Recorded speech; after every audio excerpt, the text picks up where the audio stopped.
This most of the evening, and Donald Trump has certainly focused sharply on it as well. Hillary Clinton's relationship while Secretary of State with the Clinton Foundation. Allegations that it was, as Donald Trump put it, a case of pay for play. The Clinton camp and supporters of the foundation deny that. There are, however, big changes planned for it. Secretary Clinton is, if she's elected president, from the official name of the global charity group to rules about who can donate money. The changes are viewed as a way to avoid even the appearance of conflicts of interest. So it begs the question, if that's the goal, why weren't these changes made when Clinton was Secretary of State? Our senior investigative correspondent, Drew Griffin, tonight reports. This is a map of the world, and these are the specific countries in this world that have given millions to the Clinton Foundation over the years. 10 to 25 million from Australia, Norway, and Saudi Arabia. 5 to 10 million from the Netherlands and Kuwait. Between 1 and 5 million from Oman, the United Arab Emirates, and Brunei. And it's not just countries. Individual foreign donors and foreign groups make up a huge share of donations to the Clinton Foundation. The campaign now says if Hillary Clinton becomes president, any foreign donations like these will no longer be accepted. CNN's Dana Bash asked Hillary Clinton's campaign manager, why wait? Why not do it now? Why wait until the idea of her being president? Why not do it when she is running for president? Well, the foundation is doing an enormous amount of work, and it takes time when you're in a number of countries around the world to retool, refocus the mission, and adapt. At the heart of the issue is conflict of interest, or even the appearance of one. Namely, would a President Clinton give favorable treatment to a country, or a company, or a person who donated millions of dollars to the foundation? That's how Donald Trump sees it. They've made hundreds of millions of dollars selling access, selling favors, selling government contracts, and I mean hundreds of millions of dollars. Despite that claim, there are no definitive examples of what Trump says. But that doesn't mean there aren't questions, like longtime Bill Clinton pal and mining magnate Frank Giustra. Giustra's foundations have given more than $50 million to the Clinton Foundation. He's allowed Bill Clinton use of his private jet. And when a company he founded merged with another that became part of a Russian business deal that needed government approval, that deal got the okay from the State Department, run by Hillary Clinton. Giustra says he sold his stakes in the company years before the Russian deal. So, anything wrong? No. All above board, says the State Department. Other government agencies approved the deal. All the rules were followed, as they were in all cases involving Monsanto. The food giant has donated between $1 and $5 million to the Clinton Foundation, and it has had multiple partnership projects with the Clinton Global Initiative.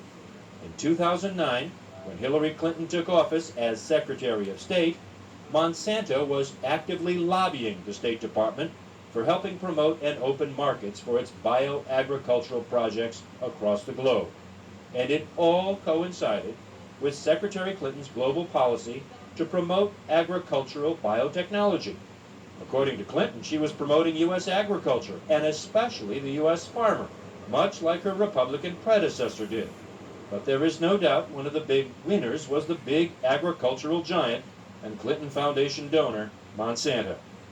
Hoping to put the potential pay-to-play allegations, especially with foreign donations, to an end, it was Bill Clinton who tweeted this afternoon, if Hillary becomes president, the foundation will only take in money from U.S. citizens, permanent residents, and U.S.-based independent foundations.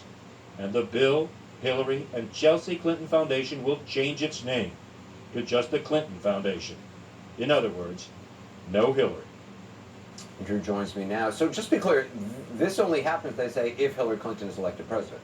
Yes, it's a contingency plan. Bill Clinton putting out a statement today saying exactly that, Anderson. If she is elected, the changes will be immediate. But not until then, at least that's not the impression from the statement. He did say it's a plan they've been working on, though, for several months and will take a long period of time to untangle all the foreign business and partnerships that the Clinton Foundation is involved with all across the globe. But even if elected, the Clinton Foundation, they're still going to be raising money. They're just saying from U.S. sources. Yes, only without Bill Clinton. He is going to step down. Again, Anderson, if she's elected. He says he will step down from the foundation board. He will also stop raising funds for the foundation, but the work of the foundation will go on. All right, Drew Griffin, I appreciate that. Next, the conspiracy theories circulating about Hillary Clinton's health and fitness for office, some being peddled by Trump supporters and surrogates. We'll unravel the theories and try to uncover any facts.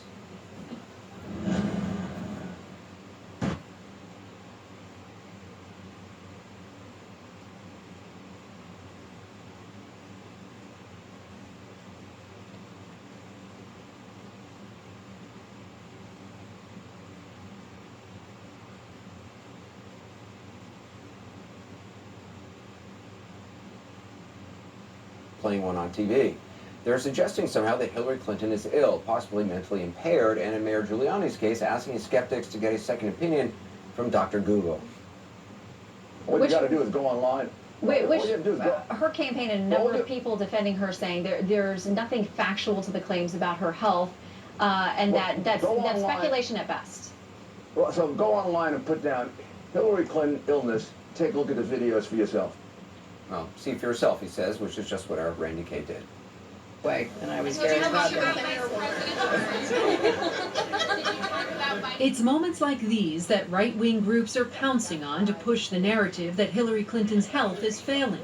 This was Clinton at a muffin shop in June, reacting to reporters peppering her with questions. When critics suggested Clinton had a seizure, one AP reporter who was there set the record straight, writing, "Clinton responded with an exaggerated motion, shaking her head vigorously for a few seconds.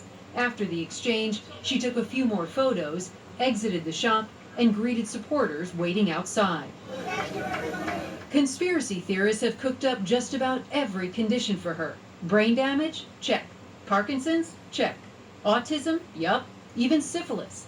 None of it, though, is based on fact. But that hasn't stopped Donald Trump in recent days from fueling the speculation. Importantly, she also lacks the mental and physical stamina to take on ISIS. The physical stamina, he said, suggesting she's too frail for the Oval Office. It's a popular theme among even mainstream conservatives, including former New York City Mayor Rudy Giuliani, a Trump advisor. She looks sick. Clinton's team, meanwhile, suggesting Trump is parroting lies. We hear rehashed conspiracy theories. Rumors about the former Secretary of State's health first began back in 2012, after she had a bad fall and suffered a concussion. She admitted in interviews she experienced double vision and dizziness, but said repeatedly she felt great. I felt fine. Her husband, Bill Clinton, echoed that, while slamming those fueling the conspiracies. First they said she faked her concussion, and now they say she's auditioning for a part on The Walking Dead. She works out every week. She is strong. She's doing great. Doing great? That's not how conspiracy theorists see it, and they see proof in images like this. Secret Service appearing to hold her up at a rally, aides helping her up the steps, and her falling as she boarded an airplane. They suggest it all points to her being sick. Conspiracy theorists are also obsessed with Clinton's cough on the campaign trail, her constant use of pillows during interviews, and her long bathroom break during the ABC debate. Sorry. Even her hearty laugh is an indication, they suggest, of a brain issue. All of this despite a letter released in July last year from Clinton's internist of 15 years. Dr. Lisa Bardak describing Clinton as healthy, listing her medical conditions as hypothyroidism and seasonal pollen allergies. The doctor ended the letter saying Clinton is in excellent physical condition and fit to be president of the United States. Randy Kay, CNN, New York. And we're back with Google Dr. Drew Pinsky, Hillary Clinton. Dr. Drew Pinsky reviewed Hillary's medical records that she released. You should hear what he says. She's not even getting the right treatment. He's real worried about her because she's getting 1950s treatment, and she's got problems, according to Dr. Drew Pinsky.